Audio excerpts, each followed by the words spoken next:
இன்னைக்கு நான் கொஞ்சம் முன்னாலேயே விளக்கங்கள் சொல்லிடுறேன், நீங்கள் எழுதி கொள்ளணும் அப்படின்றதுக்காக.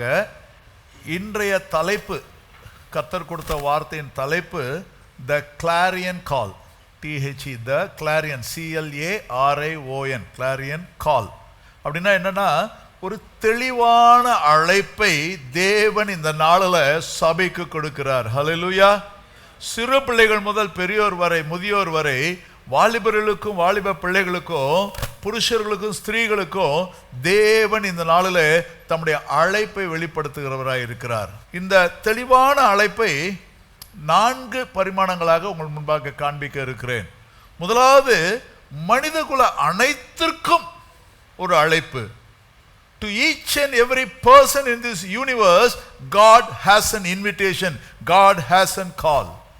இரண்டாவதாக பாப்பீங்கன்னு சொன்னா, தம்முடைய இரத்தத்தினாலே சுதந்திரிக்கப்பட்ட சபைக்கு, the church of God, கிறிஸ்துவின் சரீரமாகிய சபைக்கு தேவன் ஒரு அழைப்பை வைத்திருக்கிறார். He has given an invitation. மூன்றாவதாக, தம்முடைய சீஷர்களுக்கு, தம்மை பின்பற்றுகிறவர்களுக்கு, தம்முடைய முகத்தை நோக்கி பார்க்கிறவர்களுக்கு, கர்த்தர் தாம் சீஷராக தெரிந்து கொண்டவர்களுக்கு ஒரு சில அழைப்பை வைத்திருக்கிறார். ஹல்லேலூயா. இறுதியாக, தமக்கென்று தெரிந்து கொண்டு உபயோகப்படுத்தி கொண்டு இருக்கிறதான ஊழியக்காரர்களுக்கு ஒரு பிரதானமான அழைப்பை தேவன் வைத்திருக்கிறார்.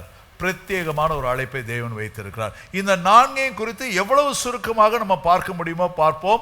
த கிளாரியன் கால், தெளிவான அழைப்பு. இதுல எந்த ஒரு இதுவும் இல்லை, ரொம்ப பிசிறு தட்டாம தேவன் எடுத்த உடனே ஆண்டவராகிய இயேசு கிறிஸ்து தம்முடைய ஊழியத்தை ஆரம்பித்தவுடன் கொடுத்த முதல் பிரசங்கம் மத்தேயு 4:17 முதல் 20.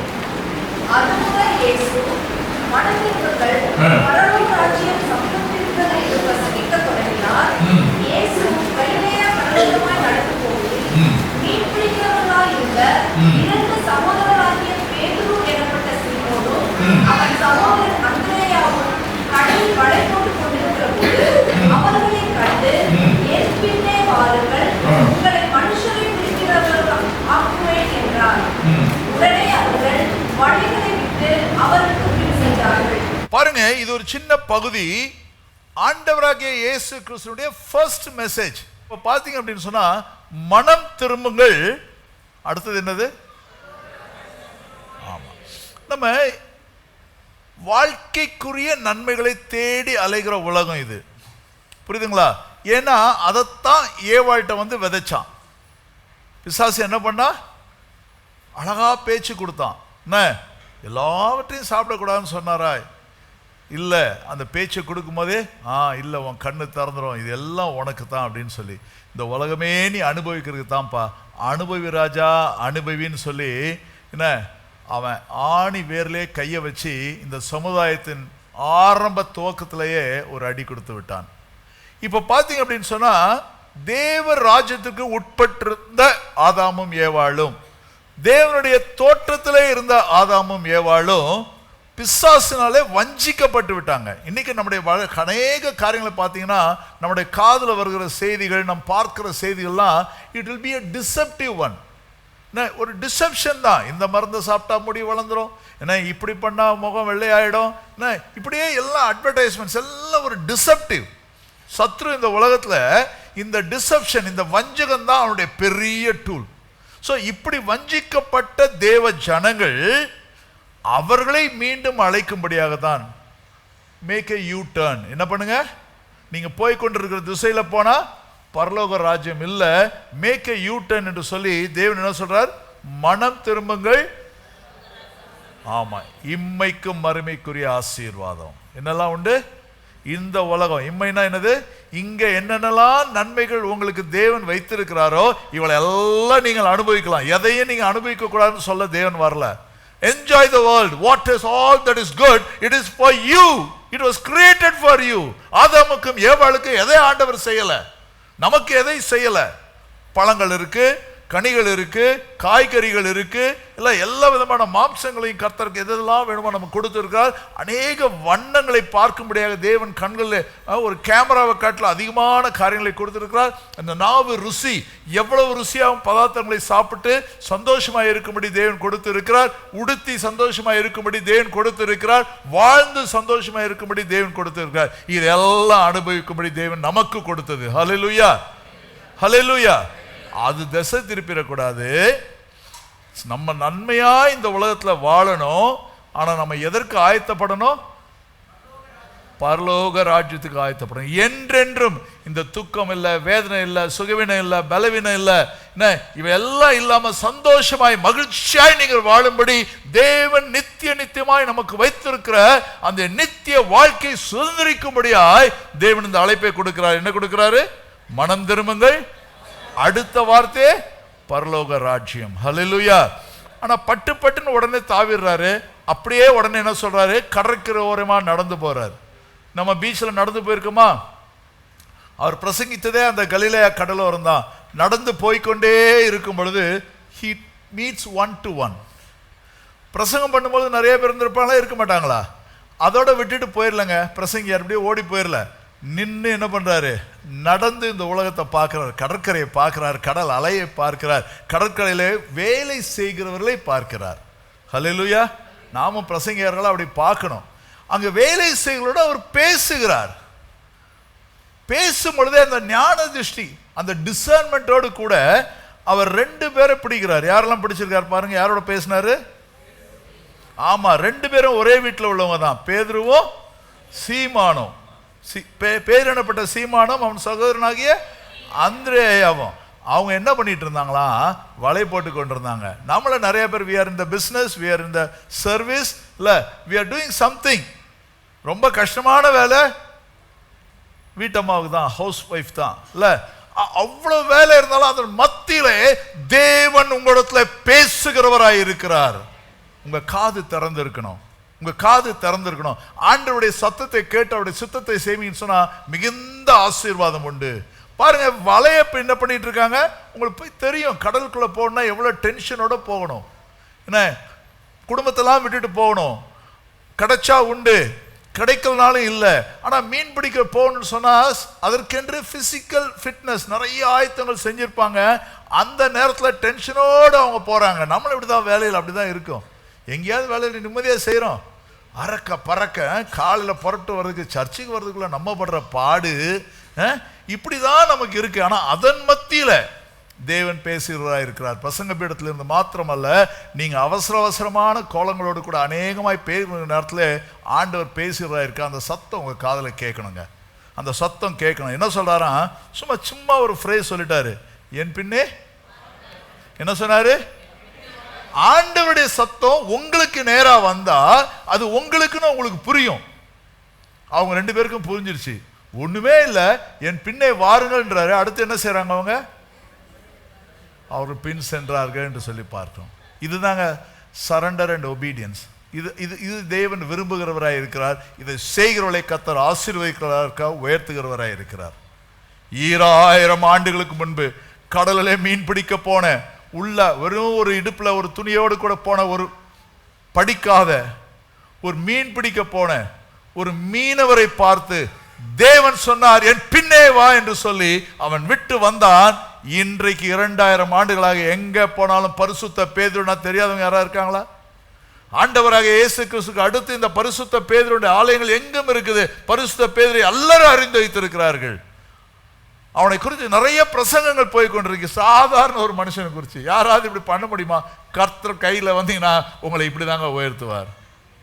கர்த்தர் கையில் மட்டும் நீங்க வந்துட்டீங்கன்னா, அவரோட சத்தத்தை கேட்டு அவர் சொன்னதுக்கு கீழ்ப்படிஞ்சா தேவன் உயர்த்துகிற விதம். பேதுருவை பாருங்க, பேதுருவை பாருங்க. ஒன்றும் இல்லாதவன், எனக்கு தெரிஞ்ச அவன் வீட்டில் போய் பார்த்தீங்கன்னா ட்ரெஸ்ஸு கூட நிறைய இருக்காது, படிப்பு இல்லை, என்ன அவங்க அப்படிப்பட்ட இடத்துல தேவன் அவனை அழைத்தார். வந்தான், அவன் வீட்டுக்கு போனார். மாமி சுகவீனமாக இருந்தாங்க, சுகத்தை கொடுத்தார். அவன் வீட்டிலே ப்ரேயர்ஸ் எல்லாம் ஆரம்பிச்சாரு. அந்த ப்ரேயர்ஸ் பிரமாதமாக நடந்துச்சு. இல்லை, ஓட்டை பிரிச்சுட்டு உள்ள இறக்குனாலும் திமிர்வாதக்காரன் ஜீவனோடு எழும்புறவனாய் இருக்கிறான். நீங்க ஆண்டவருக்கு ஒப்பு கொடுப்பீங்கன்னு சொன்னா கர்த்தர் உங்களையும் உங்களுடைய குடும்பத்தில் உங்களுடைய வீட்டில் வந்து பெரிய அற்புதங்களை செய்வார். ஹல்லேலூயா. அற்புதங்களை செய்வார். இன்றைக்கு நமக்கு தேவை அற்புதம் தான். நம்ம வீட்டில் நம்ம நிலவரத்துல எல்லாம் யோசித்து பார்த்தீங்கன்னா உங்களால் உழைச்சி இந்த 50-60 வருஷத்துல ஒன்றும் முடியாது. ஆனா ஆண்டவருடைய அருள் இருக்கும் என்று சொன்னால், ஆண்டவருடைய வார்த்தை உங்களுக்குள்ள வரும் என்று சொன்னால், அதற்கு நீங்கள் ஒப்பு கொடுப்பீர்கள் என்று சொன்னால், your life will be blessed, your family will be blessed, your name shall be forever in this world. இந்த உலகம் இருக்கிற வரைக்கும் உங்களுடைய பேர் பெருமையா இருக்கும். இதை தேடி நீங்க ஓட வேணாம். நிறைய பேர் நிறைய ஓடுறாங்க, ஆனா இறங்கிடுறாங்க. அரசியல்ல போறாங்க, எங்கெங்கயோ பேர் சொல்றாங்க, இறங்கிடுறாங்க. சினிமாவில் போறாங்க, இறங்கிடுறாங்க. எங்க போனவங்களுடைய பேரும் இல்லாமல் போகுது. ஆனால் ஆண்டவராக இயேசு கிறிஸ்துவின் சத்தத்தை கேட்டு கீழ்ப்படிந்தவருடைய பெயர் இன்றும் பெருமைப்பட்டு கொண்டிருக்கிறது. 145 உலகங்களுக்கு மேலாக, எல்லா நாடுகளுக்கு மேலாக பரிசுத்த பேதுரு அறிவிக்கப்பட்டு கொண்டிருக்கிறார். ஹல்லேலூயா. கர்த்தர் உங்களுக்கும் அந்த காரியங்களை வைத்திருக்கிறார். கர்த்தர் என்ன பண்ணியிருக்கார்? உங்களுக்கும் அந்த காரியங்களை வைத்திருக்கிறார். ஆனால் ஒன்று, ஏங்க எங்ககிட்ட வந்து இந்த சுவிசேஷத்தை சொல்கிறீங்களே? நாங்கள் எல்லாரும் ஆண்டவருடைய சத்தத்தை கேட்டு ரட்சிக்கப்பட்டு ஞானஸ்நானம் எடுத்து பரிசுத்த சபையிலே பந்தியிலே பங்கு பெற்று நாங்கள் உட்கார்ந்துருக்கிறோம். அப்படிதானா? உங்களுக்கு மனம் திரும்புதல் தேவையா இல்லையா? தேவையா இல்லையா? The transformation has to continue and happen. வாசிங்க 1 பேதுரு 4:17 ஒரு எச்சரிக்கையை கொடுத்து நான் கடந்து செல்கிறேன்.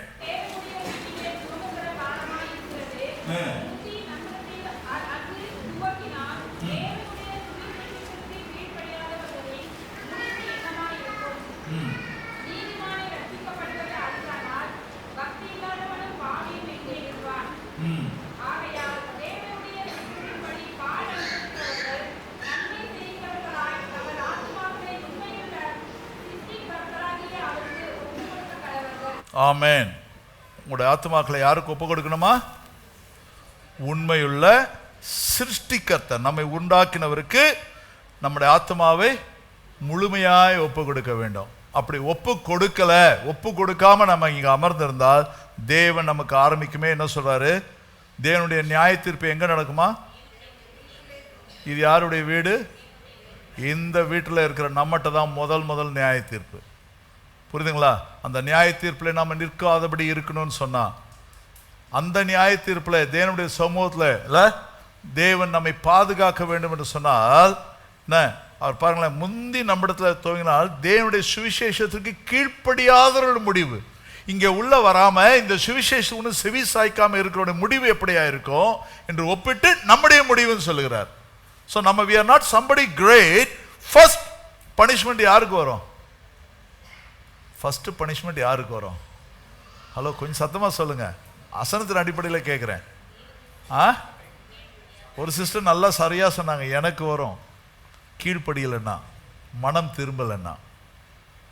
மனம் திரும்பி உடைய மனம் புதிதாக வேண்டும். புரியுதுங்களா? ஸோ மனம் திரும்புதல் நம்ம எல்லாருக்கும் கொடுக்கப்பட்ட செய்தி இந்த நாளில். அதில் ஒரு சின்ன காரியம் என்ன தெரியுமா? பிசாசு எப்படி நம்மளை கவுத்துறான்? பிசாசு எப்படி நம்மளை கவுத்துறான்? பிசாசு ஏவாட்டை எப்படி கவுத்துனா? தான் அழகை கொண்டு காட்டினானா? வேற என்ன காட்டினா? என்னத்தை காட்டினா? எதை வச்சு பண்ணா? தொடுங்க, எல்லாம் தொட்டு பாருங்க. இந்த நாவு, அது வஞ்சனை உள்ள நாவு. அவன் நாவால பேசினா ஏவாள் விழுந்துட்டா. இப்போ நீங்க உங்க நாவால பேசி விழுந்தவங்களை என்ன பண்ணணும்? அவனுடைய டூல் அதுதான். ஆனா நமக்குள்ள இப்ப சபைக்குள்ள எப்படி இருக்கு தெரியுமா? சங்கீதம் 10:7, அவன் நாவின் கீழ் தீவினையும் அக்கிரமும் உண்டு. உங்க நாவின் கீழே இந்த தீவினையும் அக்கிரமும் இருக்கா? யோசிச்சு பாருங்க. இன்னைக்கு இந்த நாவை எப்படி உபயோகப்படுத்துறோம்? This is the best tool. இந்த ஒரு நாவை வச்சு மார்க்கெட்டிங் பண்றாங்க, இந்த நாவை வச்சு அரசியல் பண்றாங்க, இந்த நாவை வச்சு சினிமாவில் வசனம் பேசுறாங்க, கோடி கோடியா சம்பாதிக்கிறாங்க. ஆனா இந்த நாம எப்படி சபையில பயன்படுத்தி கொண்டிருக்கிறோம் பாருங்க. அப்படியே நிறைய ஆண்டவராகிய இயேசு கிறிஸ்துவே சொல்லுவாரு மத்தேயு 12:37, ஏனெனில் உன் வார்த்தைகளாலே நீதிமான் என்று தீர்க்கப்படுவாய், அல்லது உன் வார்த்தைகளாலே குற்றவாளி என்று தீர்க்கப்படுவாய். உன் வாயிலிருந்து பிறக்கிற ஒவ்வொரு வார்த்தையும் முதல்ல யார நியாயம் தீர்க்குது? அந்த நியாய தீர்ப்புக்கு யார் வர்றா? யூ ஆர் தேர்.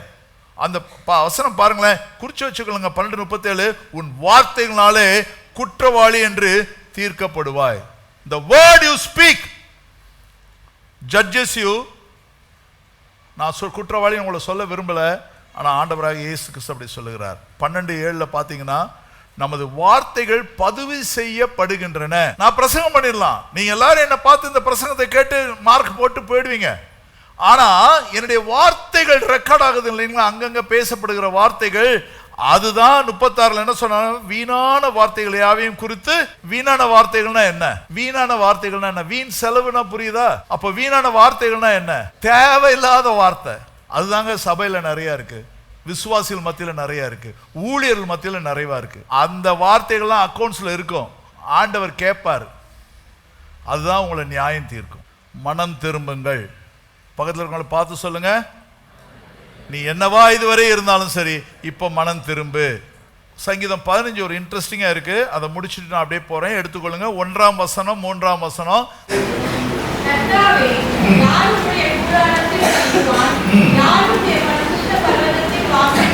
கேள்வி என்னங்க, நம்ம இதுக்கெல்லாம் தானே யோசிச்சுட்டு இருக்கிறோம். அவருடைய கூடாரம் சொன்னா அவருடைய அரவணைப்பு, அந்த ஆலமர நிழல், அந்த செட்டையின் மறைவு, அவர் கண்ணின் மணி போல நம்மை காத்துக்கொள்ள, இப்படி எல்லாம் நம்ம இருக்கணும்.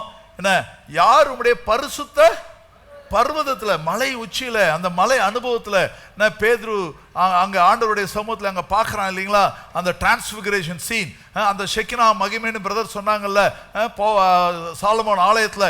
இங்கே யார் வாசம் பண்ணுவான், யார் உள்ள இருப்பா? 3ஆம் வசனம். யாரா இந்த பக்கம் எழும்பி சத்தமா வாசிங்க.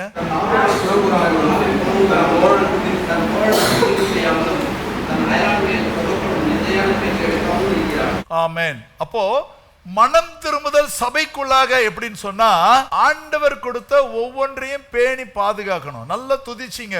பிசாசும் துதிக்கிறவனாய் தான் இருந்தான். என்னைக்கு விழுந்து போனானோ அன்னைக்கு தான் வஞ்சகமான உதடுனால நம்ம மனித சமுதாயத்தை அழிச்சிட்டு போயிட்டான். அதை மீட்கும்படியாக ஆண்டவராக இயேசு கிறிஸ்து கிருபை உள்ள பொருந்திய வார்த்தைகளை பேசிக் கொண்டிருக்கிறார். நம்ம இப்போ ஒண்ணுதான் பார்த்தோம். அனைத்து தேவன் கொடுக்கிற அழைப்பு என்ன? மனம் திரும்புதலின் அழைப்பு. இந்த invitation has to be accepted. This is the fundamental. இதை அக்செப்ட் பண்ணாதவங்க நம்ம இந்த உலகத்தில் தொடர்ந்து வாழ்வதற்கோ, நன்மையை பெறுவதற்கோ, ஆண்டவருடைய வருகையிலே எடுத்துக்கொள்ளப்படுவதற்கோ கொஞ்சம் கூட கனவு காணக்கூடாது. ஸோ மனம் திறந்தல் உண்டு. இரண்டாவதாக சபைக்கு பிரதானமாக ஆண்டவர் என்ன கொடுக்கிறான்னு சொல்லி பார்ப்போமா? எபேசியர் 6ஆம் அதிகாரம் 18 முதல் 20 வரை. எந்த சமயத்திலும் சகலவிதமான வேண்டுதல்களும் விண்ணப்பத்தோடும் ஆவியினாலே ஜெபம் பண்ணி அதன் பொருட்டு மிகுந்த மன உறுதியோடும் சகல பரிசுத்தவான்களுக்காகவும் பண்ணும் வேண்டுதலோடும் விழுந்து கொண்டிருங்கள். சுவிசேஷத்திற்காக சங்கிலியால் கட்டப்பட்டிருக்கிற ஸ்தானாபதியாகிய நான் அதை பற்றி பேச வேண்டிய தைரியமாய் பேசத்தக்கது. நான் தைரியமாய் என் வாயை திறந்து சுவிசேஷத்தின் ரகசியத்தை அறிவிக்கிறதற்கு வாக்கு எனக்கு கொடுக்கப்படும்படி எனக்காகவும் விண்ணப்பம் பண்ணுங்கள். சபையின் அங்கமாய் இருக்கிறோம் என்று சொன்னால், விசுவாசியாய் இருக்கிறோம் என்று சொன்னால், தேவன் கொடுக்கிற இரண்டாவது ஒரு அழைப்பு, ஒரு காலிங் என்ன அப்படி சொன்னா, இது நாம் செய்ய வேண்டியது மேண்டேட்டரின்னு சொல்லுவாங்க. புரியுதுங்களா? இப்போ நான் கல்யாணத்துக்கு லைசன்ஸ் ஹோல்டரா இருக்கிறேன். அப்போ நான் கல்யாணம் பண்ணி வைக்கணும் அப்படின்னு சொன்னா அவங்க இந்தியர்களாய் இருக்க வேண்டும், கிறிஸ்தவர்களாய் இருக்க வேண்டும், மேஜராய் 21 தாண்டியவர்களாய் அவர்கள் இருக்க வேண்டும், திருமணம் ஆகாதவர்களாய் இருக்க வேண்டும். இதை மீறி நான் ஒரு கல்யாணம் பண்ணி வச்சா I can be punished. சபையிலே அதேதான். There is a mandatory. If you are a part and parcel of the body of Christ, நீங்க என்ன பண்ணணுமா? ஜெபிக்கணுமா? என்ன ஜெபிக்கணுமா? எந்த சமயத்துல ஜெபிக்கணுமா? வாசிங்க. எந்த சமயத்துல, எங்க போனாலும், எப்படி போனாலும், எங்க இருந்தாலும் என்ன மாதிரி ஜெபம் பண்ணணும்? ஆண்டவரே அப்படின்னு சொல்லி ஒரு மளிகை கடை பட்டியல் போடணுமா? என்ன போடணுமா? சகல விதமான வேண்டுதலோடும் விண்ணப்பத்தோடும். இன்டர்செஷன் பிரேயர் இருக்கு, மன்றாட்டு ஜெபம் இருக்கு இல்லைங்களா? குடும்பங்களுக்காக ஜெபிக்கிறது இருக்கு, சுவிசேஷத்துக்காக ஜெபிக்கிறோம், நாட்டுக்காக ஜெபிக்கிறோம், இப்படி கூடி ஜெபிக்கிறோம், தனியாய் ஜெபிக்கிறோம், குடும்பமாய் ஜெபிக்கிறோம். இவை எல்லாம் நம்ம கிட்ட இருந்தாக வேண்டும். கர்த்தர் இதுதான் விரும்புகிறார். அது மாத்திரம் அல்ல, என்ன எப்படி ஜெபம் பண்ணணுமா? Yes, in spirit. In spirit. உங்களோட உள்ளத்துல ஆவில கர்த்தர், நீ காலைல கூட நான் முழங்கால் போட்ட உடனே my spirit turned to be and I had a different prayer. கர்த்தர் உங்களை நடத்துவார். அந்த பிரேயர் பாயிண்ட்ஸை மற்றவங்க கொடுக்கறதில்ல, God will give a prayer point. அதான் இன் ஸ்பிரிட். அதை உங்க உள்ளத்துல உணர்வீங்க. இதற்காக நீங்க ஜெபம் பண்ண வேண்டும். அது மாத்திரமல்ல, சகல பரிசுத்தவான்களுக்காகவும் பண்ணும் விண்ணப்பங்களோட. So for all the men of God, for all the saints of God, எல்லா ஊழியர்களுக்காகவும் எல்லாருக்காகவும் ஜெபம் பண்ண முடியாதுதான் சபை இருக்குது. ஆனா சபையில ஜெபிக்கிறது மட்டும்தான் குறைவா வர்றோம். செய்தி கேட்க வர்றோம், கொண்டாட வருகிறோம்.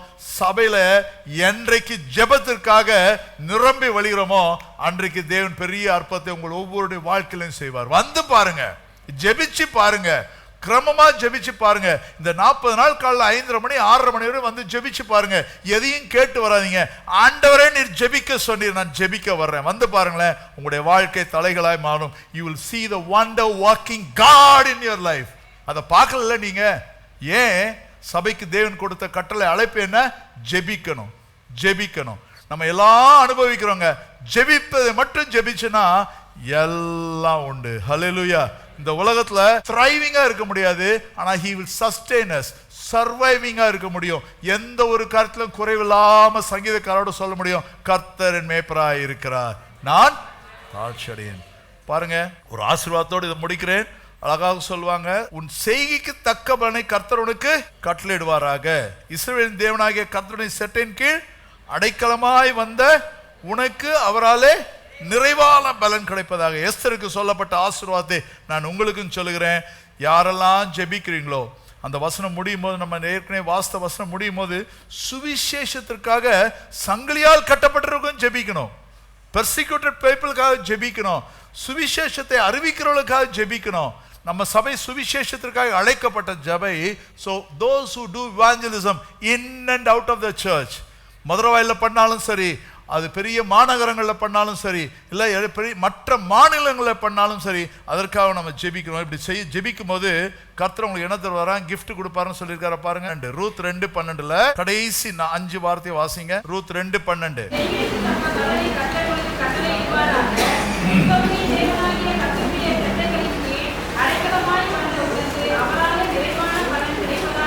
ஆமென். உனக்கு, எல்லாரும் கொஞ்சம் மனசு கையை வச்சுங்க. எனக்கு, அவர் செட்டிலின் கீழ் அடைக்கலமாய் வந்த எனக்கு அவராலே நிறைவான பலன் கிடைக்கும். It's a ரிவார்டுங்க, 100% ரிவார்டுங்க. நிறைவான பலன் சும்மா தருவேன்னு சொல்ல, நீங்க ஜெபிச்சு பாருங்க. that reward is something greater. ஜெப வீரர்களாய் மாறுங்க. எல்லாரும் மாற முடியும். சமைச்சுக்கிட்டே ஜெபிக்க முடியும், நடந்துகிட்டே ஜெபிக்க முடியும், தூங்கிட்டு ஜெபிக்க முடியாது. புரியுதுங்களா? படுத்து கிடந்து ஜெபிக்க முடியாது. மற்ற எப்படினாலும் ஜெபிக்கலாம். புரியுதுங்களா? யார் இருந்தாலும், எப்படி இருந்தாலும், என்ன இருந்தாலும் சரி, உள்ளத்துல உங்களுடைய ஜெபம் ஏற்றப்பட்டு கொண்டே இருக்கணும். ஹல்லேலூயா. நான் முதல்ல என்ன சொன்னேன்? மனம் திரும்புதலுக்கு அழைப்பு. இரண்டாவது என்ன சொன்னேன்? சபைக்கு ஜெபம் பண்ணுவதற்கு அழைப்பு. மூன்றாவது சீஷர்களுக்கு ஒரு அழைப்பு. ஹல்லேலூயா. லூக்கா 10ஆம் அதிகாரம் 1ஆம் வசனம்.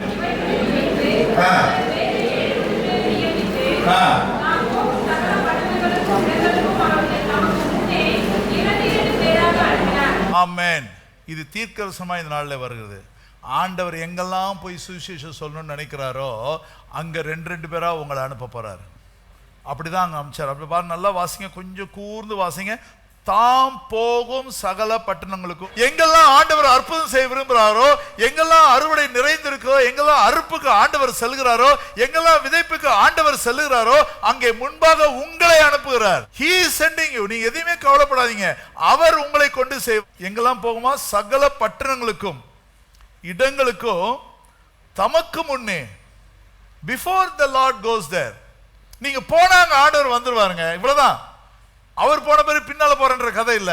நீங்க போற இடத்துக்கு ஆண்டவர் வருவார். பக்கத்துல கை கொடுத்து சொல்லுங்க, நீ எங்கெல்லாம் போறியோ அங்கெல்லாம் என் தேவன் இயேசு உன்னோடு கூட வருவார். ஹல்லேலூயா. அப்பதான் அவர் அவர்களை நோக்கி சொல்றாரு, அறுப்பு மிகுதி, வேலையாட்களோ கொஞ்சம். ஆகையால் அறுப்புக்கு எஜமான் தமது அறுப்புக்கு வேலையாட்களை அனுப்பும்படி அவரை வேண்டிக் கொள்ளுங்கள். 3ஆம் வசனம் 4ஆம் வசனம் வாசிங்க. 3:4 - 6 வரைக்கும். புறப்பட்டு போங்கள், ஆட்டுக்குட்டிகளை ஓநாய்களுக்குள்ளே அனுப்புகிறது போல நான் உங்களை அனுப்புகிறேன். பணப்பையும் சாமான் பையும் பாதரட்சைகளையும் கொண்டு போக வேண்டாம். வழியிலே ஒருவரையும் விடவும் வேண்டாம். ஒரு வீட்டில் பிரவேசிக்கிற போது இந்த வீட்டிற்கு சமாதானம் உண்டாவதாக முதலாவது சொல்லுங்கள். சமாதான பாத்திரன் அங்கே இருந்தால் நீங்கள் கூறின சமாதானம் அவரிடத்தில் தங்கும். இல்லாதிருந்தால் அது உங்களிடம் நீங்கள் தங்கியிருந்து அவர்கள் கொடுக்கிறவர்களை புசித்து குடியுங்கள். வேலையார் தன் கூலிக்கு பாத்திரனாய் இருக்கிறான், வீட்டுக்கு வீடு போகாதிருங்கள். ஆமென். பாருங்க, தெளிவான ஒரு அழைப்புங்க சீஷர்களுக்கு. புறப்பட்டு போங்க. நீங்க போனா அவர் முன்னால போவாரா பின்னால வருவாரா? உங்க பின்னால தான் வருவாரு. நாம இல்லாம ரட்சிப்பு இல்லைங்க, அவர் இல்லாம ரட்சிக்க முடியாதுங்க. நல்லா புரிஞ்சுக்கொள்ளுங்க. போறார அப்புறம் என்ன பண்றாரு? ஆட்டுக்குட்டிகளுக்குள்ள இதோ நான் உங்களை அனுப்புகிறேன். என்னெல்லாம் சுமந்துட்டு போவேனா, யாரெல்லாம் என்ன இல்லைன்னு சொல்லிட்டு ஊழியத்துக்கு வராம இருக்கும்? பர்ஸ் இல்ல. இது உண்மையா நடந்துச்சுங்க. கொரோனால என் ஸ்டாஃப் எல்லாருக்கும் அவங்க கஷ்டப்படக்கூடாதுன்னு சொல்லி 100% சேலரி 3 வருஷம் கொடுத்தேன். சுத்தமா திவால், பேங்க் பேலன்ஸ் கிடையாது, எஃப்டி காலி, வெஹிக்கிள் லோன் வாங்கியாச்சு, பில்டிங் லோன் வாங்கியாச்சு, ஓடி வாங்கியாச்சு, மார்வாடிட்டு போய் கடனும் வாங்கியாச்சு, வட்டி அப்புறம் கட்டுறேன்டான்னு சொல்லி ஒண்ணுமே இல்லைங்க. அப்பதாங்க 10 பேரை எங்களை ஆண்டவர் கூட்டு போறாரு ராஜஸ்தானுக்கு. எந்த நம்பிக்கையும் மற்ற இருந்த நேரத்தில் ஏர்போர்ட்டுக்கு ஃப்ளைட்டுக்கெல்லாம் டிக்கெட்டுக்கெல்லாம் காசு இல்லை, டிக்கெட் காசு இருந்தாலும் ஃப்ளைட்டு கிடையாது. ஆண்டவர் கொண்டு போறாரு. So he clears. அவரை நம்மளை தெருவில் விட்டுட்டு தான், வீதியில் விட்டுட்டு தான் அவருடைய ஊழியத்தை நம்ம கையில் கொடுக்குறாரு. எல்லாம் கொடுத்த பிறகு வேலைக்கு போகணும்னு நினைக்காதீங்க. புரியுதுங்களா? ஒண்ணுமில்லாம இருக்கிறவர்கள் தான் தேவன் ஆசீர்வதிக்கிறவராய் இருக்கிறார். எதையும் கொண்டு போவேனா உங்களுக்கு எல்லாமே அங்க கொடுக்கப்படும். புரியுதுங்களா? சோ இதெல்லாம் தேவையில்ல. தேவன் நீங்க முன்னால போகணும், 2 பேரா போகணும், உங்க பின்னால வரணும், அங்க அறுக்கணும், களஞ்சியத்தை சேர்க்கணும், சபைகள் கட்டப்படணும், ஆத்துமாக்கள் ரட்சிக்கப்படணும், தேவ வருகளை அனைவரும் எடுத்துக்கொள்ளப்படணும். இதுதான் அவருடைய லட்சியம். ஆனா அவருடைய திட்டத்துல முதன்மையாய் முன்னால் இருக்கிறது யாரு தான்? சொல்லுங்களேன். அவருடைய திட்டத்துல முதல் முன்னையா இருக்கிறது யாரு? நான். சொல்லுங்களேன், கையை வச்சு சொல்லுங்களேன். என்ன, he will do wonder things மா. நீங்க யாரா இருந்தாலும் சரிமா, யாரா இருந்தாலும் சரிமா. மீன் பிடிச்சு கொண்டிருந்த ஒரு பேதுரை உபயோகப்படுத்தின தேவனுக்கு இல்ல சும்மா இருக்கிறவங்களை உபயோகப்படுத்த முடியும். நின்னா போதும், நடந்தா போதும், தேவன் உங்களை கொண்டு பெரிய காரியங்களை செய்வார். ஹல்லேலூயா. ரோமர் 2:7 சொல்லப்படும் போது, சோர்ந்து போகாமல் நற்களை செய்து மகிமையும் கனத்தையும் அழியாமையும் தேடுகிறவர்களுக்கு நித்திய ஜீவனை அளிப்பார். இந்த நித்திய ஜீவனை சும்மா அவர் அளிக்கல. ரோமர் 2:7 சோர்ந்து போகாமல், இப்படிலாம் இருக்கே அப்படின்னு சோர்ந்து போகாம, எனக்கு அது இல்லையே இது இல்லையேன்னு சொல்லாம, எனக்கு பலவீனமா இருக்கே என்று சொல்லாம, எனக்கு அல்லல் தொல்லை புடுங்கல்லாம் இருக்குன்னு சொல்லாம, நீங்க போகும்போது சோர்ந்து போகாமல் அந்த நற்களை செய்யும்போது தேவன் என்னத்தெல்லாம் கொடுக்கிறாரா? நீங்க கேட்காத மகிமை, உங்களுக்கு ஒரு கணம், நித்திய ஜீவனையும் தேவன் கொடுக்கிறவராக இருக்கிறார். இதெல்லாம் பெற்றுக்கொள்ளாம நம்ம இருக்குது காரணம், we don't go and stand where God wants to work. So இன்னைக்கு என்ன சீஷர்களுக்கு என்ன அழைப்பை கொடுக்கிறார்? புறப்பட்டு போங்கள். புரியுதுங்களா? எந்த காரணமும் எந்த இதுவும் உங்களால நீங்க பார்த்துக்கிட்டு இருக்காதீங்க. ஏன்னு சொன்னா காட்ஸ் வேர்ட் இங்க இருக்கு, நீங்க நிறைய பெற்றுக்கொண்டீங்க. ஆனா காட்ஸ் ஒர்க் அங்க நிறைய இருக்கு. அதை பார்த்தீங்கன்னா ஆண்டவர் அற்புதம் செய்வதையும், பிசாசுகளை துரத்துவதையும், நோய்களை குணமாக்குவதையும் நீங்க பார்க்கவும் முடியும். உங்களை கொண்டு ஆண்டவர் செய்வார். ஹல்லேலூயா. சோ நிச்சயமாகவே கர்த்தருடைய சமூகத்துல வாருங்க. இப்ப கடைசியா இப்படி பார்த்து முடிக்க போகிறோம். நம்ம முதல்ல என்ன பார்த்தோம்? அனைவருக்கும், இந்த உலகத்தில் உள்ள அனைவருக்கும் தேவன் கொடுக்கிற சவால் அழைப்பு என்ன? மனம் திரும்புங்கள், இந்த பரலோக ராஜ்யம் தான். 2வது என்ன அழைப்பு கொடுத்தாரு? சபைக்கு பெருசா கொடுத்தாரு. என்ன அழைப்பு கொடுத்தாரு? எப்பவும் என்ன வேலையிலையும் நீங்க என்ன பண்ணணும்? ஜெபிக்கிறவங்களா இருக்கணும். அப்போ உங்களுக்கு என்ன பண்ணுவாரா? நிறைவான பலன். சரி, ஆண்டவருடைய சமூகத்தில் சும்மா அனுப்புறவரே இல்லைங்க. நம்ம வீட்டுக்கு வந்தால் தண்ணி கூட கொடுக்காம அனுப்புவோம். ஆனால் ஆண்டவர் வீட்டுக்கு வந்தீங்கன்னா நிறைவான பலனை கொடுத்து அனுப்புறவராக இருக்கிறார். நிறைவான ரிவார்ட்ஸ் கொடுத்து அனுப்புறார் நீங்க செஞ்ச எல்லாத்துக்கும். 3வது பாருங்க, சீஷர்களுக்கு என்ன பண்ணாரு? புறப்பட்டு போங்க. அந்தந்த வீட்டில் உங்களை கொண்டு என்ன பண்ணார்? தேவன் ஆசீர்வதிக்கிறவராய் இருக்கிறார். ஹல்லேலூயா. நான் சொன்னேன் பிசாசு உடைய டூல் என்னன்னு சொன்னேன்? நாவு. நமக்கு என்னது டூல்? நமக்கும் அதே நாவு தாங்க. அவன் தெரிஞ்சுக்கிட்டு தாங்க அதை நமக்கு முன்னால உபயோகப்படுத்திட்டான். அவன் டிசெப்ஷனுக்கு உபயோகப்படுத்தினா, நீங்க உங்க டூலை மனது இறுக்கத்தோட, இரக்கத்தோட, அன்போட உபயோகப்படுத்திங்கன்னு சொன்னா, அந்த டிசெப்ஷனுக்குள்ள அவன் என்ன பண்ணி வச்சிருந்தாலும் அங்கிருந்து நீங்க வெளியில கொண்டு வர முடியும். சீஷர்களுக்கு கொடுத்தது பெரிய ஒரு காரியம். சீஷர்கள் நாவினாலே தேவனை அறிக்கையிட்டால், மகிமைப்படுத்தினால், சாட்சி சொன்னா, பிசாசு என்ன பண்ண முடியாது? உங்க முன்னால் நிக்க முடியாது. விழுந்து போன அந்த டிசெப்ஷன், ஏமாந்து போய் இருக்கிறவங்க எல்லாரையும் நீங்க அதே டூல்னால, என்ன அதே டூல்னால நீங்க என்ன பண்ணலாம்? பெற்றுக்கொள்ளலாம். ஹல்லேலூயா. உங்க நாவை திறந்தா இரக்கமும் மனதுருக்கமும் அன்பும் சமாதானமான வார்த்தை வருமா? நல்லா பேசுங்க. அவங்க அதுக்கு பாத்திரம் இல்ல நீங்க சொல்லாதீங்க, பாத்திரனா இல்லைன்னா அது உங்கள்கிட்டயே திரும்ப வந்துடும். புரியுதுங்களா? ஸோ நம்ம யாருக்கும் பாத்திரனான்னு யோசிக்க வேண்டாம். Let us talk, let us speak. புரியுதுங்களா? இது கர்த்தரால முடியும். 1-to-1 தாங்க பெஸ்ட் ஊழியம். அது எல்லாரும் ஆரம்பிங்க செய்யுங்க. பாருங்க, நேற்று காலையில 4 இடத்துல நம்முடைய மிஷன், இந்த ப்ராமிஸ் வேர்ட்ஸ் இருக்குல்ல, அந்த ஸ்கீ வச்சுது, அது 4 ஃபேமிலிக்கு கொடுத்தேன். கொடுத்துட்டு பசி 10 மணிக்குள்ள போய் ஏர்போர்ட்ல இறங்கணும். காலையில 6:45 வீட்டை விட்டு கிளம்புனேன். 7 மணிக்கு ஃபர்ஸ்ட் வீடு லைனா பார்த்துக்கிட்டு 96 கிலோமீட்டர் போகும்பொழுது பாருங்க, அந்த கடைக்கு பேரை பாருங்க. அவன்கிட்ட எப்படி தெரியுமா கான்வர்சேஷன் ஆரம்பிச்சேன்? அவன் என்கிட்ட பக்கத்துல வந்து கொடுக்கும்போது, தம்பி இது என்ன கடைக்கு பேரு? மீசை மாஸ்டர். காணும தம்பி உங்ககிட்ட அப்படின்னு. ஐயா, இது வரைக்கும் யாரும் என்ன இது கேட்டதே இல்லையா, நீங்க தான் கேட்டீங்க அப்படின்னு சொல்லிட்டு உடனே சாட்சி சொல்ல ஆரம்பிச்சிட்டான். அவங்க அப்பா ஒரு பெரிய மாஸ்டரா, செஃப்பா, 40 வருஷம் அனுபவம் உள்ளவரா, இப்ப கொஞ்சம் வீக் ஆகி படுத்திருக்காராம். சரியா? அதனால நான் போட்டு 2 வாரம் தான் ஆச்சு அப்படின்னு சொன்னான்.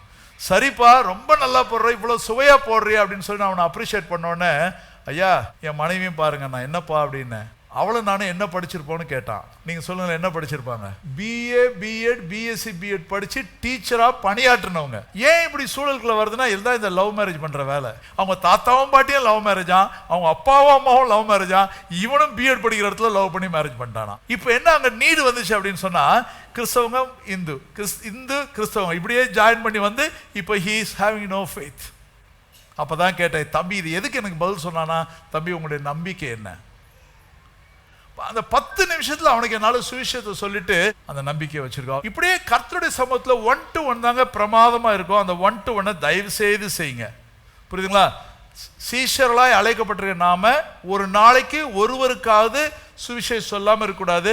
நம்முடைய அணுகுமுறை வித்தியாசமா இருக்கணும். அன்போடு பேசணும், காமன் டாக் எடுக்கணும். புரியுதுங்களா? அவர்களை அரவணைச்சு அவங்களுடைய என்ன தேவைகள்னு பார்க்கணும். அந்த தேவைக்கு உங்க சொல்யூஷன் கர்த்தர் உங்களுக்கு கொடுப்பாரு. அதை கொடுங்க, அவங்களோட பேசுங்க. புரியுதுங்களா? கர்த்தர் ஆசீர்வதிப்பார். ஹல்லேலூயா, ஹல்லேலூயா. நான் சொன்னேன், தம்பி உனக்காக ஜெபிக்கிறேன். எவ்வளோப்பா வருமானம் வருதுன்னு 2 வாரமா. ஐயா இப்போ நீங்கள் வந்து 40 பேர் சாப்பிட்டாங்க, ஏன் நீங்கள் அதுக்கு மேலே வந்திருக்கீங்க? நான் கணக்கு போட்டுக்கிட்டேன். என்ன 50 ரூபா என்கிட்ட வாங்கியிருக்கான், எத்தனை ரூபா மிஞ்சும்? ஆனால் கர்த்தருக்காக ஜெபிக்கிறேன்ப்பா, அடுத்த முறை நீ வரும்போதுன்னு. அவன் உடனே என்ன பதில் சொன்னான் தெரியுமா? நம்பிக்கையோடு இருக்க, நீங்கள் ஜெபிங்க, நான் கடை போட்டுருவேன்ட்டான். என்ன பண்ணிடுவானா? கடை போட்டு. இந்த விசுவாசம் அவனில் வளர்த்தோட கர்த்தர் கிருபை செய்கிறார். ஹல்லேலூயா. ஸோ 1-to-1 அழைச்சிடுவாங்க, தேவைகளை சந்திங்க. ரைட்? 4வது கடைசியாக உள்ளது. முதல் 3 சொல்லி முடிங்க சீக்கிரம். அனைவருக்கும் அழைப்பு மனம் திருந்தல். 2வது சபைக்கு அழைப்பு ஜெபிக்க. 3வது சீஷர்களாக இருக்கிறவர்கள் அழைப்பு என்னது? எஸ். 4வது ஊழியர்களுக்கான பிரத்யேக அழைப்பு. ஹல்லேலூயா. தேவ திட்டம் நிறைவேற தேவன் நம்மை பயன்படுத்துகிறார். அவங்க தான் வேலைக்காரங்க ஆண்டவருக்கு. ஆண்டவர் ஒரு நிர்வாகம் வைத்திருக்கிறாரு, ஆண்டவர் ஒரு எம்பையர் வச்சிருக்காரு.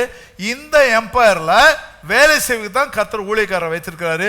ஒவ்வொருவருக்கும் ரோல்ஸ் வேற, பணிகள் வேற, ரெஸ்பான்சிபிலிட்டிஸ் வேற, பொறுப்புகள் வேற, அத்தாரிட்டி வேற, என்ன எல்லாவற்றையும் கொடுத்து தேவன் உங்களை கொண்டு காரியங்களை செய்வார். நான் ரொம்ப டைம் இல்லாதனால முடிச்சிடறேன். அப்போஸ்தலர் 7ஆம் அதிகாரத்தை நீங்க போய் வீட்டில் வாசித்து பாருங்க.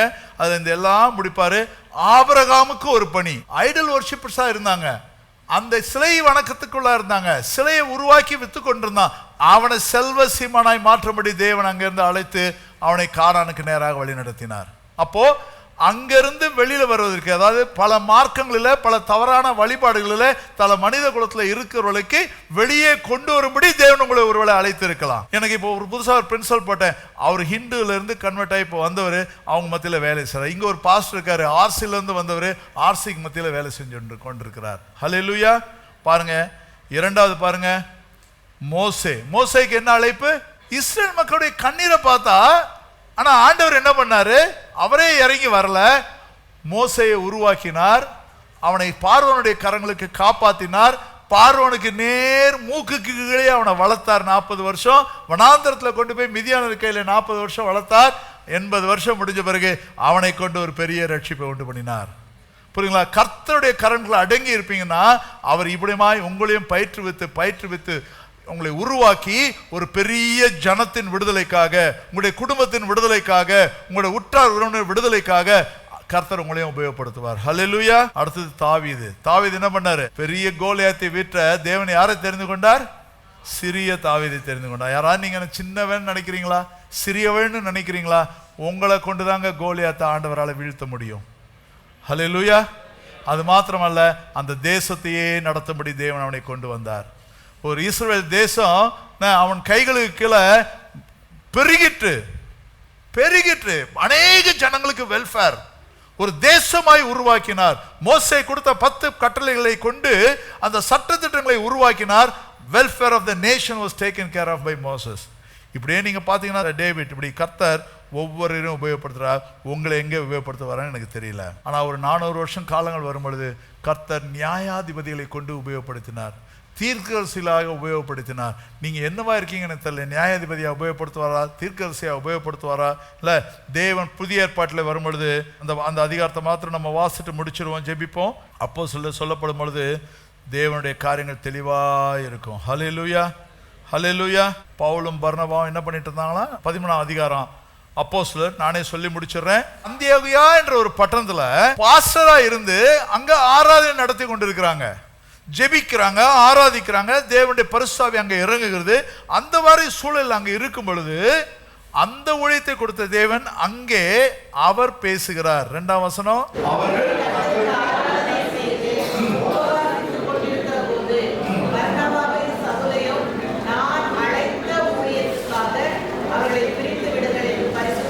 புதிய ஏற்பாட்டில் சபைக்குள்ள நீங்கள் கூடும் பொழுது, ஜெபிக்கும் பொழுது, உபவாசிக்கும் போது தேவன் உங்களை தனியாய் அழைக்கிறவராய் இருக்கிறார். ஹல்லேலூயா. அழைத்தவர் வழி நடத்துகிறவராய் இருக்கிறார்.